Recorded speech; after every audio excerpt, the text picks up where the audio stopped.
Red book రాసుకున్నది సరదాకి కాదు శిక్షించడానికి అంటున్నారు మంత్రి నారా లోకేష్. ఊరూరా వెళ్లి రెడ్ బుక్ చూపించింది జోకేం కాదు, మ్యాటర్ వెరీ సీరియస్ అని క్లియర్ గా చెప్పేశారు. చట్టాన్ని ఉల్లంఘించిన ప్రతి ఒక్కరు కూడా శిక్షార్హులే అంటున్నారు. ఇదే ఫైనల్ ఆన్సర్ అని స్పష్టంగా చెప్పారు. ఈ లెక్కన 100కి 100 పాళ్లు ఆ రెడ్ బుక్ అమలు కావడం పక్కా. రెడ్ బుక్ పై ఊరూరా చెప్పా. రెడ్ బుక్ పేరెత్తిన ప్రతి చోట పార్టీ గెలుపు. రెడ్ బుక్ ను మూసేసే ప్రసక్తే లేదు. చట్టం ఉల్లంఘించిన వాళ్లకు శిక్ష తప్పదు. రెడ్ బుక్ పై ఫుల్ క్లారిటీతో మంత్రి నారా లోకేష్. రెడ్ బుక్ కు కొత్త నిర్వచనం ఇచ్చారు మంత్రి నారా లోకేష్. చట్టాన్ని ఉల్లంఘించిన వారిని చట్ట ప్రకారం శిక్షించేదే రెడ్ బుక్ అంటూ డెఫినేషన్ ఇచ్చారు. అందులో ఉండే పేర్లన్నీ చట్టాన్ని అతిక్రమించి ప్రవర్తించిన వారివే. సో ఈ విషయంలో చాలా క్లారిటీతో ఉన్నారు మంత్రి నారా లోకేష్. ఒకవేళ రెడ్ బుక్ అనేదే తప్పైతే ఎన్నికల్లో ఇంత మెజార్టీ ప్రజలు ఇవ్వరు కదా అనేది నారా లోకేష్ సమాధానం. ప్రచారానికి రెడ్ బుక్ తోనే వెళ్లాను. వెళ్లిన ప్రతి చోట ప్రజలు గెలిపించారు కాబట్టి రెడ్ బుక్ ఆమోదయోగ్యమేనని చెప్పారు. ప్రజలు కూడా చట్టాన్ని ఉల్లంఘించిన వారికి శిక్ష పడాలనే తీర్పిచ్చారని గుర్తు చేశారు. రెడ్ బుక్ గురించి నేను చాలా క్లారిటీ ఇవ్వాలనుకుంటున్నాను ఈరోజు.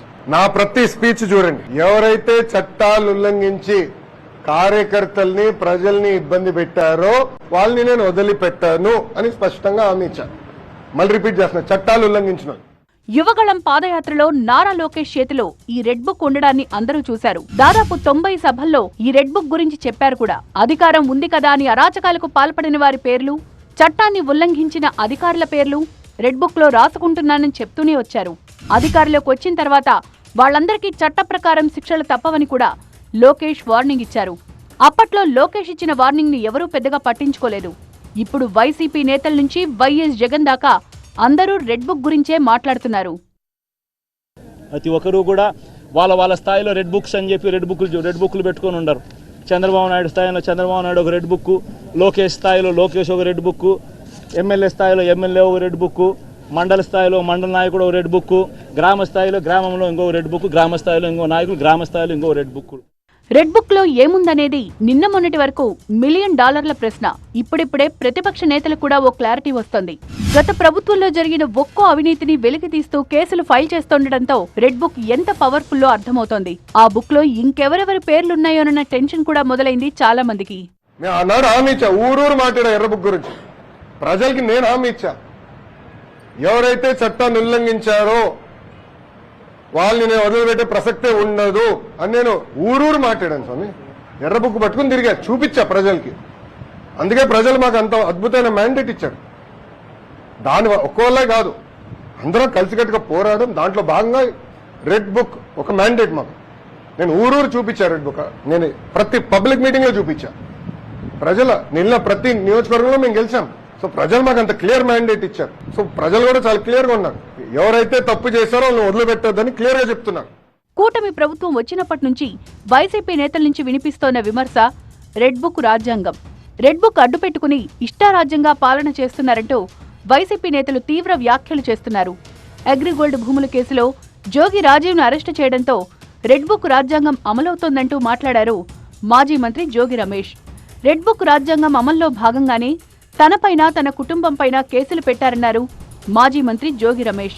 తనపై కేసు పెట్టి విచారణకు పిలవడం ఖచ్చితంగా కక్ష సాధింపుల్లో భాగమే అని విమర్శించారు. కక్ష సాధింపుల్లో భాగమే రెడ్ బుక్ రాజ్యాంగం తీసాలంటా ఉన్నారు కదా. రెడ్ బుక్ రాజ్యాంగం ఇదంతా. రెడ్ బుక్ ఎప్పుడు తీయాలా? జోగి రమేష్ ని ఎప్పుడు ఇబ్బంది పెట్టాలా? జోగి రమేష్ ని కాకపోతే జోగి రమేష్ కుటుంబ సభ్యుల్ని, నా కొడుకుని ఈ పాటికే అక్రమ కేసులు. జోగి రమేష్ చేసిన వ్యాఖ్యలను నారా లోకేష్ దగ్గర ప్రస్తావించారు కొందరు. అప్పుడే రెడ్ బుక్ పై ఫైనల్ గా ఓ మాట చెప్తున్నానంటూ స్పష్టత ఇచ్చారు. ప్రజల్ని ఇబ్బంది పెట్టిన వాళ్లను మాత్రమే శిక్షిస్తాం, రెడ్ బుక్ లో కూడా అదే ఉంది అని సమాధానమిచ్చారు. తప్పు చేసిన జోగి రమేష్ కుమారుడు జోగి రాజీవ్ ను అరెస్టు చేయడం తప్ప అని ప్రశ్నించారు నారా లోకేష్. అన్యాయంగా అగ్రిగోల్డ్ భూములు కొట్టేసిన వారిపై చర్యలు తీసుకోవద్దా అని కౌంటర్ ఇచ్చారు. జోగి రమేష్ గారు అబ్బాయి ఏం చేశాడో ప్రజలు తెలుసుకోవాలి. అగ్రిగోల్డ్ భూమి పత్రాలు తీసుకుని ఫేక్ పత్రాలు సృష్టించి అతని పేరుపై ట్రాన్స్ఫర్ చేసుకుని అమ్మేశాడు. అగ్రిగోల్డ్ బాధితులు చాలా మంది ఇప్పటికీ ఇబ్బంది పడుతున్నారు. వాళ్ళకి రావాల్సిన డబ్బులు ఇంకా చాలా ఉన్నాయి. తప్పు చేయనప్పుడు భయం ఎందుకు, రెడ్ బుక్ పై అంతగా కంగారెందుకు అని ప్రశ్నించారు మంత్రి కొల్లు రవీంద్ర. ప్రజా సమస్యల్లో నుంచి వచ్చిందే రెడ్ బుక్ అని కొల్లు రవీంద్ర కూడా కొత్త డెఫినేషన్ ఇచ్చారు.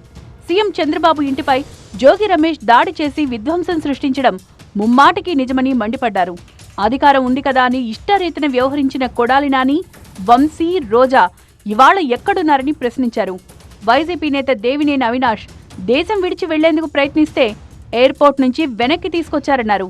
గత ప్రభుత్వంలో జరిగిన భూ కబ్జాలు, దౌర్జన్యాలు తదితర అంశాలపై ప్రజా దర్బార్లో ఫిర్యాదులొస్తున్నాయన్నారు.